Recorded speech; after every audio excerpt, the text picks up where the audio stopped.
Benjamin Netanyahu के सामने बड़ा संकट खड़ा हो चुका है। ईरान के सर्वोच्च नेता अली खामनेई ने अपने एनएसए को हिजबुल्लाह के गढ़ में भेजा है। हिजबुल्लाह का गढ़ यानी कि लेबनान की राजधानी बैरूत, और बैरूत से जो 3 बातें निकलकर सामने आई हैं उसे लेकर व्हाइट हाउस तक हड़कंप मच गया।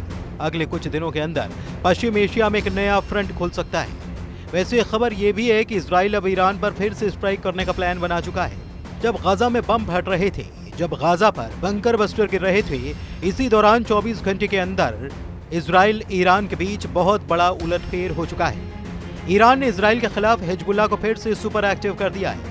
हसन नसरल्लाह की बरसी पर ईरान के राष्ट्रीय सुरक्षा परिषद के सचिव अली लारिजानी पहुंच गए लेबनान। लारिजानी ने बैरूत पहुंचकर साबित कर दिया कि ईरान हिजबुल्लाह के साथ खड़ा है। हसन नसरल्लाह के बेटे जवाद नसरल्लाह यानी कि जूनियर नसरल्लाह ने भी कह दिया है कि हिजबुल्लाह हथियार नहीं डालेगा, यानी कि इजराइल को टक्कर मिलती रहेगी। यह है लेबनान की राजधानी बैरूत, जिसमें दक्षिण का ये इलाका हिजबुल्लाह का गढ़ कहा जाता है। हजारों लोग जुटे हैं। मौका हसन नसरल्लाह की बरसी का है। ये लोग उसी जगह इकट्ठा हुए जहां पर नसरल्लाह की कब्र है, और यहां लगे पोस्टर बता रहे हैं कि हिजबुल्लाह सुपर एक्टिव हो चुका है और उसको फिर से सक्रिय करने वाली ताकत ईरान है। नसरल्लाह की बरसी पर हिजबुल्लाह के मौजूदा चीफ नईम कासिम का वीडियो संदेश दिखाया गया। नईम कासिम ने साफ साफ कह दिया कि हिजबुल्लाह जंग के लिए तैयार है। जहां पर नईम कासिम का भाषण चल रहा था, वहां आसपास लगाए गए पोस्टर्स में ईरान के सर्वोच्च नेता अली खामनेई की तस्वीर थी, और साथ में कई जगह हसन नसरल्लाह की तस्वीरें लगाई गई। ये वीडियो देखकर नेतन्याहू की फिक्र बढ़ जाएगी, क्योंकि नईम कासिम ने कह दिया है कि हिजबुल्लाह के लड़ाके हथियार नहीं डालेंगे। इस युद्ध में वो कुर्बानी देने से पीछे नहीं हटेंगे। नईम कासिम ने जो बात कही उसके पीछे ईरान से मिलने वाला इशारा भी है। हसन नसरल्लाह की बरसी पर ईरान के राष्ट्रीय सुरक्षा परिषद के सचिव अली लारिजानी का होना एक बहुत बड़ा मैसेज है। मैसेज ये कि हिजबुल्लाह खत्म नहीं हुआ, हिजबुल्लाह जिंदा है, हिजबुल्लाह लड़ता रहेगा, और ये तीनों बातें सबसे ज्यादा इजराइल को तनाव देंगी। ईरान इस बात की गारंटी दे रहा है। बैरूत में ड्रोन वीडियो बनाकर हिजबुल्लाह ने अपनी ताकत दिखाई है। अब से पहले हिजबुल्लाह को खत्म माना जा रहा था। हिजबुल्लाह पर हथियार डालने यानी कि सरेंडर का दबाव बनाया जा रहा था, लेकिन नसरल्लाह की बरसी पर हिजबुल्लाह ने बता दिया कि उसका युद्ध खत्म नहीं हुआ। हिजबुल्लाह को लेकर सबसे चौंकाने वाली खबर तो कुछ और है। एक तरह से इजराइल के खिलाफ एक नया चक्रव्यूह बनते हुए नजर आ रहा है। हिजबुल्लाह चीफ नईम कासिम ने कहा कि वो सऊदी अरब से बेहतर संबंध चाहते हैं। नईम कासिम यानी कि हिजबुल्लाह के सऊदी अरब से संबंध सामान्य होते हैं, तो इससे इजराइल के खिलाफ एक बड़ा चक्रव्यूह बनते हुए देखा जा सकता है। ईरान में राष्ट्रीय सुरक्षा परिषद के सचिव अली लारिजानी ने भी कहा कि सऊदी अरब एक मित्र देश है, और वो हिजबुल्लाह की सऊदी अरब से बातचीत की पेशकश का स्वागत करते हैं। अब सवाल यह है कि क्या इजराइल के खिलाफ ईरान, हिजबुल्लाह और सऊदी अरब एक प्लेटफॉर्म पर आ सकते हैं?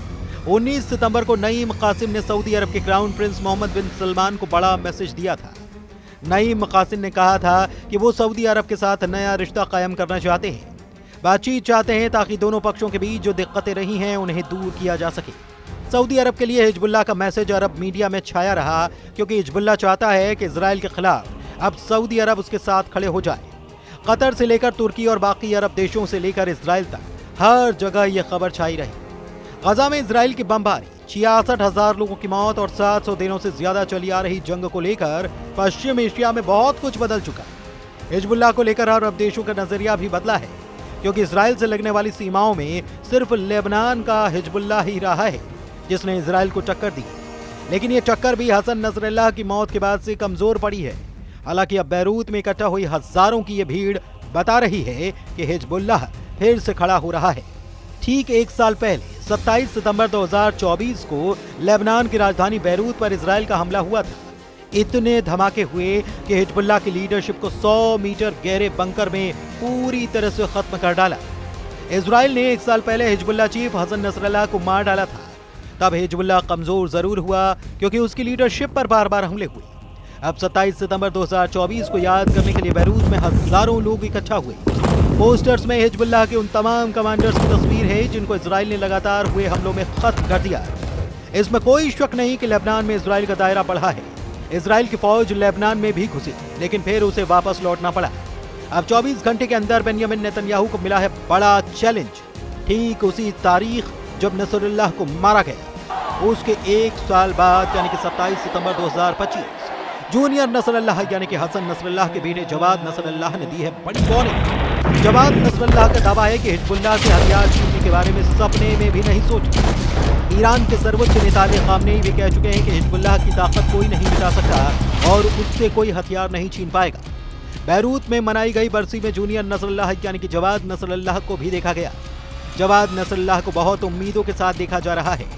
हिजबुल्लाह कैडर लेबनान में हिजबुल्लाह का शक्ति प्रदर्शन बता रहा है कि इजराइल को चौकन्ना रहना पड़ेगा। तो क्या जूनियर नसरल्लाह ने हसन नसरल्लाह के मिशन को पूरा करने की ठानी?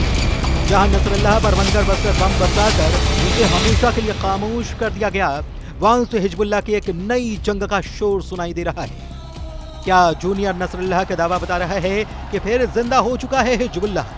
क्या हिजबुल्लाह को ईरान से फिर मिलेंगे हथियार? क्या यमन के बाद हमले के लिए तैयार है लेबनान? बेंयामिन नेतन्याहू कैसे तोड़ेंगे हिजबुल्लाह का नया अवतार? इन सब के बीच ईरान को अलर्ट करने वाली बड़ी खबर रूस के विदेश मंत्री ने दी। जब से रूस के विदेश मंत्री सर्गेई लावरोव ने कहा है कि ईरान पर फिर हमला हो सकता है, तब से तेहरान में रेड अलर्ट है। सिग्नल साफ है कि इजराइल कोई बड़ी तैयारी कर रहा है, जिसकी खबर पुतिन को हो चुकी है और उन्होंने अब ईरान को आगाह भी कर दिया है। रूस और ईरान की दोस्ती बहुत पक्की है। यूक्रेन के युद्ध में ईरान ने रूस को बड़ी मदद की। हजारों शायद ड्रोन रूस को सप्लाई किए और इन्हीं ड्रोन की टेक्नोलॉजी से रूस ने अपनी ड्रोन फैक्ट्री तैयार की। ईरान की ड्रोन वाली सपोर्ट ने ज़ेलेंस्की की फौज का जीना मुश्किल कर रखा है। इस बात का ख्याल पुतिन को है, इसलिए उनके आदेश पर रूस के विदेश मंत्री ने संयुक्त राष्ट्र में ईरान से हो रही नाइंसाफी का मुद्दा भी उठाया।